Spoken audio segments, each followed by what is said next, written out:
Rush Limbaugh raging on the radio. So, Ms. Fluke, and the rest of you feminazis, here's the deal. Limbaugh's part talk show host, part commentator, and part entertainer, a sort of political shock jock.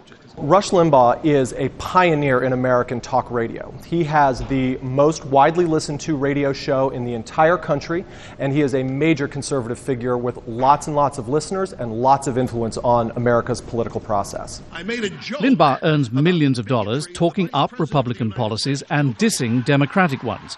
Conservative-leaning listeners hang on his every word. Looking forward to talking with you today. This is Rush Limbaugh broadcasting on Washington's WMAL, but he's not here in the city. His program comes from Florida, mostly where he lives, and is broadcast around the US on 600 plus radio stations.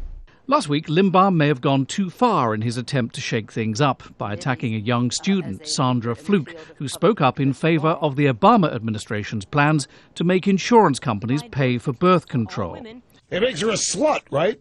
The US media was outraged. President Obama himself telephoned Fluke to offer her his support. To tell my parents that they should be proud, and that meant a lot because Rush Limbaugh questioned whether or not my family would be proud of me.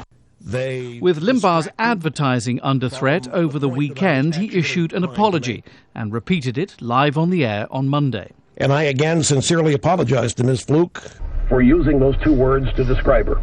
Republicans are generally loath to criticize anything Limbaugh says. He's such a force in conservative thinking. But in the midst of a presidential election campaign, that could be a potential political liability. If these candidates don't come out and speak very clearly that they do not allow Rush Limbaugh to speak for them and that they condemn his comments, it's going to have an effect in the ballot booth.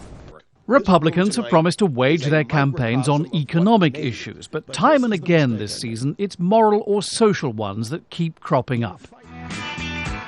In November's general election, where women and independent voters often decide the outcome, that could be more of a problem for the party. John Terrett, Al Jazeera, Washington.